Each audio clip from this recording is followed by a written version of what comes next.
Bueno, señores, se encuentra aquí en el día de su onomástico. Opa. Bien. Qué lindo, escuche. Sople la velita cuando termina. Feliz. Julito, Que nos cumpla feliz. Bien. Ay, Ahí va, los globos. qué lindo todo, ¿no? ¿Cuánto cumple? La matraca. 47. No, mentira. no, estás 47 en el país. Está hecho mierda. Parece mucho más. Gracias, mucho más. boludo. Mucho más. Me voy a rapar y me voy a volver pelado para que no se note tanto. Por favor, Vos. por favor. Hoy es el cumpleaños del Yola Troll, señores. Que, Y de Flavia. por supuesto, Flavia hay de Flavia Pitela. Pitela también. También hay Seguro una- mañana sí va a traer torta. Hay una productora. Hay una productora. Marina. Ay, Marina. Bien. Todo el mundo cumpleaños hoy. Feliz cumpleaños para todos. Es así, todos cumplen años el mismo día. Bien, ¿hay fiesta hoy en Plátanos? Sí, claro. Pero claro, tiene que venir con la camioneta, lo vamos a estar esperando. Tipo 10:30, venga, ¿eh? Estación De en la noche. puerta. Sí, Bueno, sí, sí. está bien. Va a haber, van a haber trapitos que lo van a ubicar ahí. Bueno, vemos que hoy no tenías ningún tema. No, porque me agarró un bajón, Danata. Vos fíjense cuál es el tema de Julito. A ver. A ver. ¿Cómo veíamos la tecnología 40 años atrás? Parece García cuando habla No, Es pará, elíptico. pará. del negro que corrió en 1825. Pero pará. De lo que el viento se llevó. Sí, gente, lo mío es historia y es serio. A Julito acaba de decir que no tenía ganas de laburar. Son dos cosas diferentes. No, porque es así. Yo resulta que me puse nostálgico, ¿no? Ayer, cuando me di cuenta que cumplía el otro día años. Dije, voy a escribir algo en Twitter. Después digo, ¿para qué si tengo el programa La Nata? Tiene más seguidores. Entonces como que compensé ahí la idea. Estamos al aire, ¿eh? Y dije, ya está. Sí, ya una vez no. Esta es mi oportunidad. Bien. ¿Y Em, de qué se trata este enfoque histórico? Este enfoque histórico trata de cómo algo te puede despertar tanta pasión para hacer toda tu vida, llegar hasta los 47 sin la sensación de que laburaste algún día. Y es posta lo que te digo, o sea, no tengo registro de trabajo, o sea, no... Es que nunca hiciste una no, mierda. nunca hice una mierda, pero más allá de todo eso, Sí. la tecnología me permitió un montón de cosas. Perdón, ¿qué es autobiográfico? Sí. Sí, No, pero creo que- buenísimo. Yo le iba a decir, Levina Pero hizo creo- toda la vida y no hace columnas con eso. Claro, es cierto. Claro, bueno... Claro, el gran pez, ¿qué es esto? El gran Pero pez. está bueno porque hay un montón de gente que está en esta situación empezando esta carrera, ¿no? De tecnología.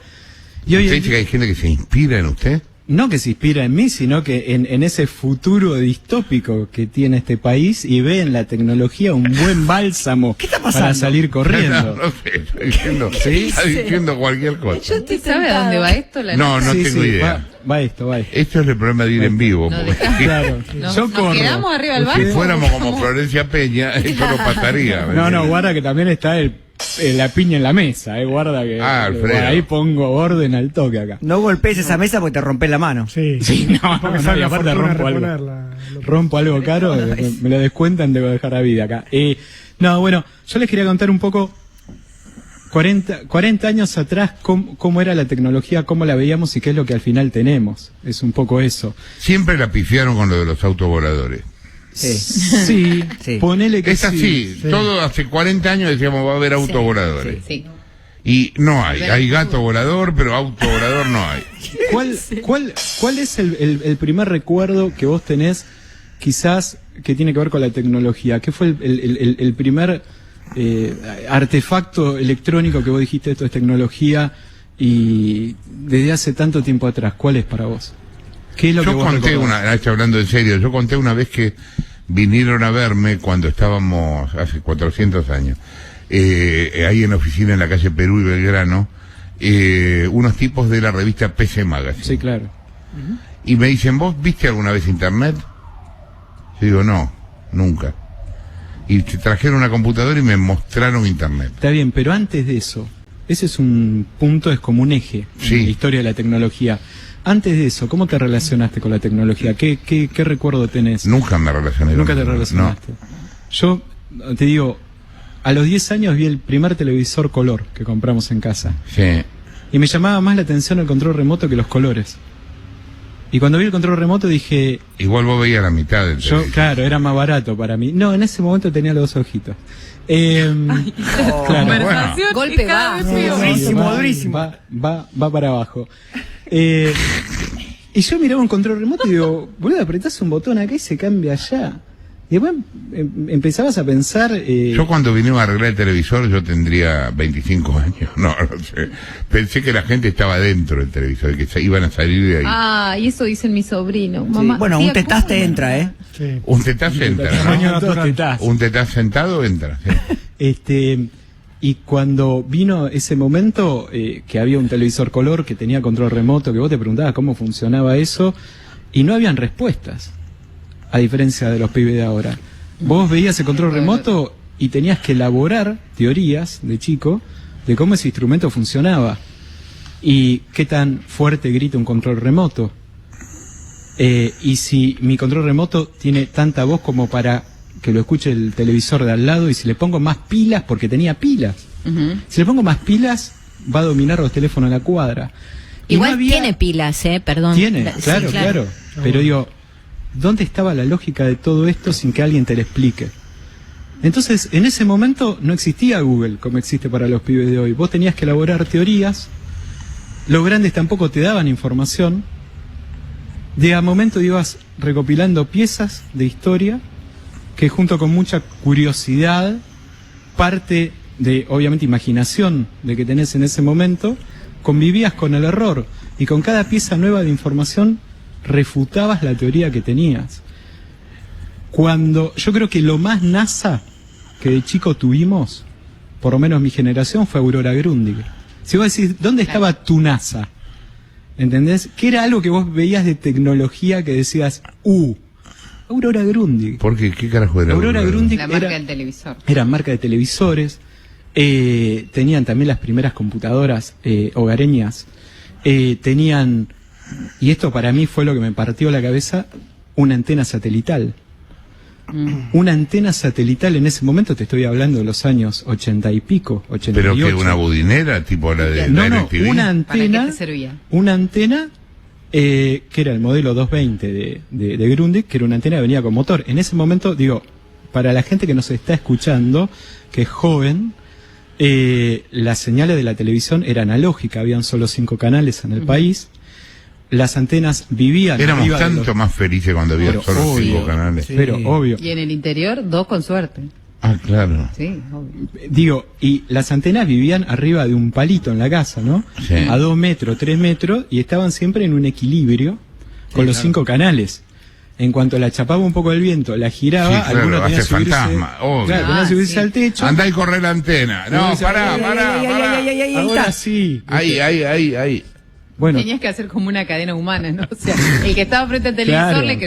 le gritaba, le estaba en la Decile- puerta y y ese le gritaba al de arriba. era impresionante. Ahora esta antena satelital ya no miraba, ya no era vertical, miraba al cielo. Y yo de chico miraba esa antena que apuntaba al cielo y decía, arriba está el abuelo y Dios. ¿Entendés? O sea, ¿a dónde va? Y empecé a ver que tenía un motor. Y ¿Cómo un motor? Claro, porque en ese tiempo ya empezaban las primeras transmisiones de los canales vía satélite. El satélite tenía una banda que se llamaba banda Q, que era una banda abierta, y vos te podías comprar una antena satelital, la apuntabas a uno de los satélites geoestacionarios que tenían haciendo repetición los canales, por ejemplo, brasileros. ¿Dónde vivías? ¿En el planetario, boludo? ¿Cómo? ¿De dónde hacías todo eso? Todo esto existía mientras éramos chicos. No, no ¿Entendés? sé, pues, en mi casa no. Y no. No, bueno, por esos 10 años, yo soy 10 años más joven que vos. Sí. Entonces, todo esto era publicidad. O sea, para mí, Grundig era la NASA, y esta antena tenía un motor porque vos le podías setear a qué satélite apuntarle. Hoy en día esos satélites están acá arriba también, y puedes usar la misma antena y vas a tener recepción igual. Y vos le apuntabas a cada satélite, y cada satélite llevaba en sí la señal. Por ejemplo, Amazonas llevaba todos los canales de Brasil, y podías ver el carnaval de Brasil desde el living de tu casa, gratis, porque era banda Q. Si habrás visto minas en bolas en el carnaval de Brasil. Había de todo ahí en Las esa, pajas en que esa, te hacías, en hijo de esa, puta. Ay, en esa- la No, nata. pero nunca. Ah, bueno. nunca- La tecnología- nunca tuvimos- No, está bien. digo que nunca tuvimos la plata para comprar eso, pero existía. Pero lo loco que Yo tenía. escuchaba radio de onda corta, boludo. Bueno, vos te acordás de la radio. Vos, La Noblex 7 Mares. Claro. Qué linda era. cuando. Vos, Tapa de cuero. ¿Vos te acordás del sonido estéreo?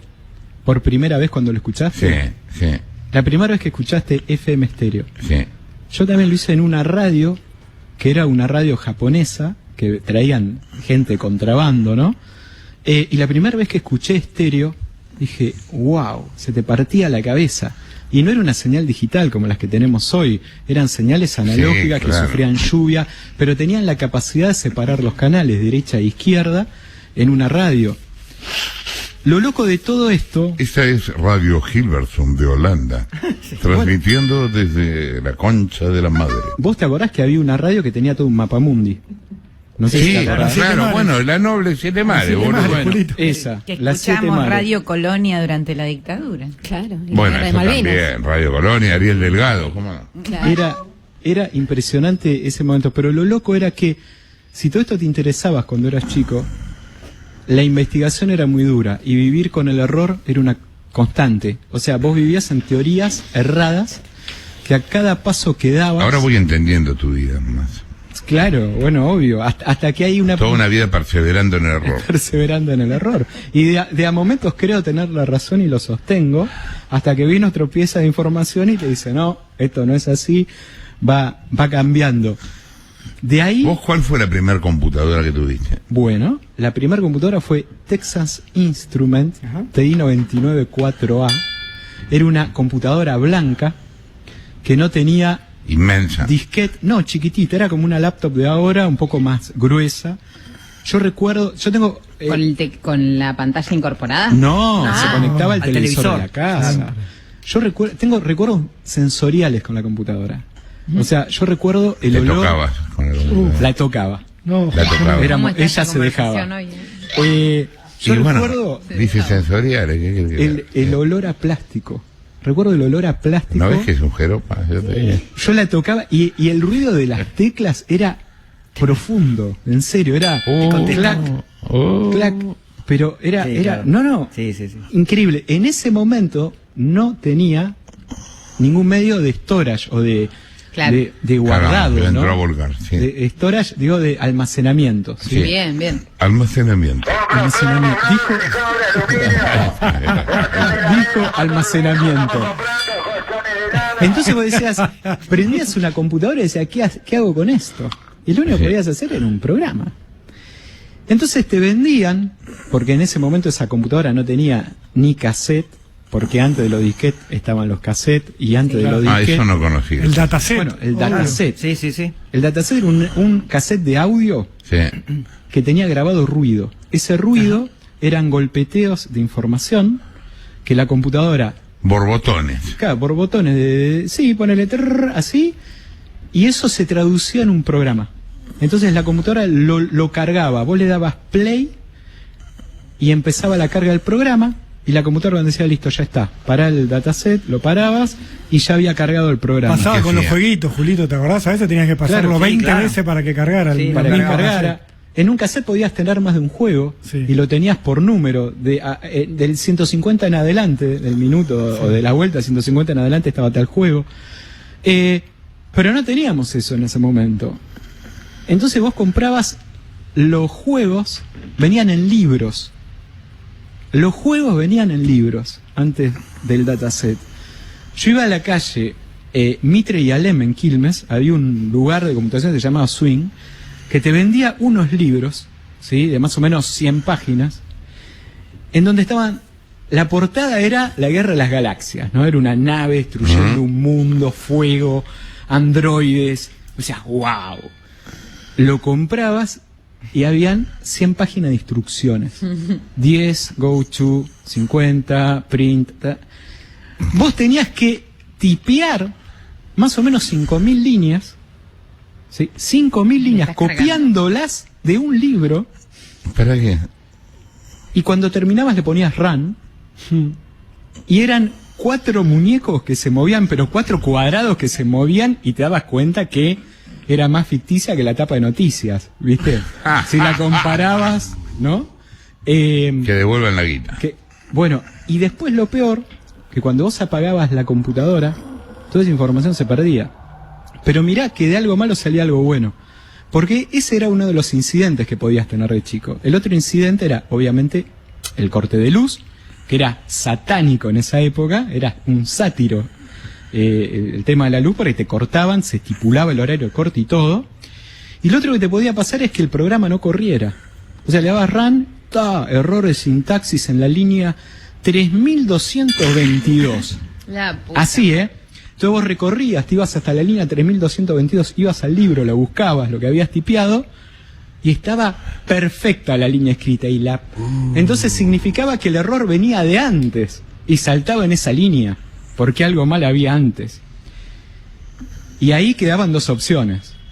El imprentero, el turro del imprentero, qué cuando pifió. ponía los plomos para generar esa impresión, le pifiaba, porque no era castellano, o sea, no había nadie que pudiera corregir eso.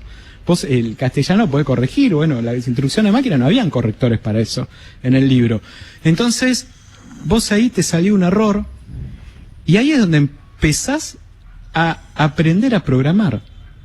No tenías un libro de programación, leías, aprendías las estructuras como estaban hechas, modificabas a prueba y error hasta que lo hacías. Pero andar. nadie enseñaba programación. En ese momento no era habitual, era una cosa muy... No, era una locura en ese tiempo, era muy autodidacta, era casi un sufrimiento. Y lo loco que pasó es que así aprendí a programar en ese momento en Basic. Era como aprender chino, escuchen esto, es como aprender chino leyendo un libro en chino. Esa es la sensación. Aprender chino leyendo un libro de chino. No hay vuelta. Hasta que le buscás la vuelta y salía adelante. De nuevo, no había Google, no había absolutamente nada. Mi papá nos compró una Commodore 64C Sí. y nos mandó a mí y a mis dos hermanos a estudiar programación un año, y poníamos como... era poner unas palabritas y que, no sé, se escribiera, un cuadradito diera 2 pasos. Después, bueno, eso es súper estructurado. En mi casa me la compraron de contrabando. O sea, la computadora en casa la compró mi viejo de contrabando porque mi vieja no quería. Ah. O sea, la termina comprando mi papá. Claro. Mi vieja no quería que yo tenga computadora. Bueno, ahí está el error. Ahí donde nace ¿Por el qué? error es porque mi papá compra una computadora en ¿Y contrabando. qué creía tu mamá de la computadora? No sé, no Y sé se por veía qué no, venir se esto. veía venir ¿Cómo, esto. cómo te marcó eso? Tenía una buena intuición. Claro, bueno, el tema te marca desde el punto de vista de yo creo como una apuesta de fe. Si le hiciste comprar a alguien una computadora con lo que valía en ese entonces, más te vale que lo usaras, pero realmente despertó. ¿Que era cara una computadora? Era Sí, carísima. Sí, era cara. Era carísima. Después de esa computadora salía lo que era ya una PC, más lo que ustedes están usando Claro, hoy en eso día. ya tenía Windows. Eso No, ya no, ni pará, siquiera falta para era, Windows. era DOS, era Claro. un sistema Claro. de Bueno, línea de comando. El DOS después cargaba Windows 3 punto y pico Sí. en ese entonces, y era un programa Windows, no Claro. era un sistema operativo que vos iniciaras la máquina y arrancaba. Tenía. Las máquinas en ese momento O sea, te tenías que meter en Windows. claro, Sí. tenías, o sea, arrancaba el DOS y vos ponías Win, Enter y levantaba. En ese momento todo el sistema andaba en un disquete, ¿sí? Claro. Y las máquinas tenían algo que era genial, pero esto es genial, había un botón de turbo. ¿Quién recuerda el botón de turbo de la PC? Las Sí, PC se apretaba y Sí, lo dejabas apretado en el frente Cuando de la se calentaba, No, era. no, No, para que apretabas y anduviera andaba más más rápido. Andaba más rápido. Digo, ¿quién en su sano juicio va a usar una computadora más lento? O sea, no había manera de justificar eso, ¿sí? Bueno, Mirá. pero ¿sabés qué identifiqué ayer también? ¿De dónde viene el miedo? Yo lo que percibo mucho en la generación nuestra, que no se dedicó a la tecnología, o un poco más en la tuya, es que hay mucho miedo a la tecnología. Y nace desde la época de que compramos ese televisor color. El televisor llegó a casa como si fuera que desde Quilmes invitábamos a Susana Jiménez. El tipo entró a casa, hubo que tener un cuidado quirúrgico para desempacarlo, se tomó un lugar central, guarda que volara algún objeto cerca del señor televisor, y no lo toques a ver si lo desconfigurás o se rompe. Con la PC pasó lo mismo. Había una secuencia que te decían, no, pará, vos no vas a prender la computadora así nomás, no, pará, boludo, la voy a prender. No, primero prendés la pantalla. después prendés la impresora, después prendés algún otro periférico y por último la PC. Y para apagarla, el proceso inverso. Primero apagas la computadora, porque no un pico de tensión. Había un exceso de diosificación a lo tecnológico. Diosificación basado Wow. en ignorancia. Basado, Llamame ahora Diosificación. a la RAE. El profe Jiménez está escuchando. Que no, ¿Qué dijo? Diosifica. No, creo que se colgó. No quiere sos un saber hijo qué de dijo. puta. Ah, sos un bueno, hijo está de bien, bueno, es un adjetivo. Diosificación. Había un Endiosamiento. Diosificar, ojo. endiosamiento, bueno. No, había un dosificar. proceso ahí que vos lo ves Sí. nacer ahí y que perdura en la gente hasta el día de hoy. La gente no toca por miedo a romper. Si vos querés hablarle a una persona grande, incorporarle tecnología, y le das a una persona que nunca usó una computadora, lo primero que tenés que hacer es agarrarle la mano y hacerle presión en el teclado, con cualquier tecla. O sea, la mano en el teclado y presionarle la mano con el teclado. Y enseñarle que no se va a romper, que no va a explotar por el aire ni nada por el estilo, porque tiene que perder el miedo. A la tecnología se le tuvo miedo desde el primer momento, antes aún de ser una computadora. Y eso siguió para adelante. Finalmente después vino Internet. Y antes de Internet vinieron los BBS, que es algo que... ¿Los? BBS. No sé qué era. Valentin Board System, y era vos ponías tu computadora y le ponías un módem. Un módem era una placa que tenía conectada el teléfono. Sí, Esa. Cuanto el módem menos tiempo chillaba, era porque mejor velocidad había negociado. Entonces cuanto más el tipo pasaba gritando era porque más lenta iba a ser esa conexión. Y las computadoras que llevaban esa placa en ese momento, vos le corrías un programita y decías, el BBS de Julito está en el teléfono 453-3897, suponete, arranca a las 12 de la noche. A las 12 de la noche, estaban todos durmiendo, la computadora atendía todos los llamados de la casa. ¿Y quién los llamaba? Otra computadora. Ahí está. Ahí ese es un está, módem. mira. ¿Y qué es lo que pasaba? Ahí está. Circulaba esa información. Cortá, que quiero usar el teléfono. Y esos BBS, Ahí ahí está. está. Esos BBS fueron los primeros núcleos del hacking vernáculo, ¿sí? Donde se pasaba la información. Y para poder acceder a esos BBS tenías que demostrar que sabías. Si no, no te dejaban entrar. Entonces había un BBS, se llamaba, el que estaba a cargo de ese BBS era Dark Vader, suponete. El pibe te tomaba lección antes de entrar. Y capaz que no te dejaba. Entonces lo llamabas a la mañana, porque ya no atendía la computadora, y atendía una vieja. Y decía, señora, ¿estás su nene? ¿Quién habla? No, yo soy un amigo. ¿Qué amigo? No, bueno, yo soy Julio. ¿Pero con quién querés ver? ¿Con Carlitos? Carlitos, vení que tenés teléfono. Darth Vader. Era Carlitos. Sí, salame, ¿qué te pasa? O sea, era otro concepto. De ahí ya entró Internet y es la historia que estamos teniendo hoy, ¿no? Que es lo que vemos. Pero quería traer en estos 47 años ese pedacito de historia. Hay un automenaje hermoso. Sí. Sí. Yo gané que no lo Conmovedor. intercolegio. Me Estoy pone- moqueando. ¿Me pone realmente. música de modem para despedir? Música de modem, ¿querés? Ahí está. ¡Vamos todos! ¡Pogo!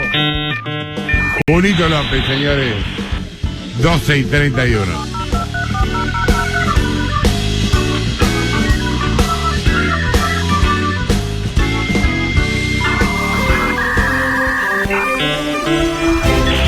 Mitre informa primero.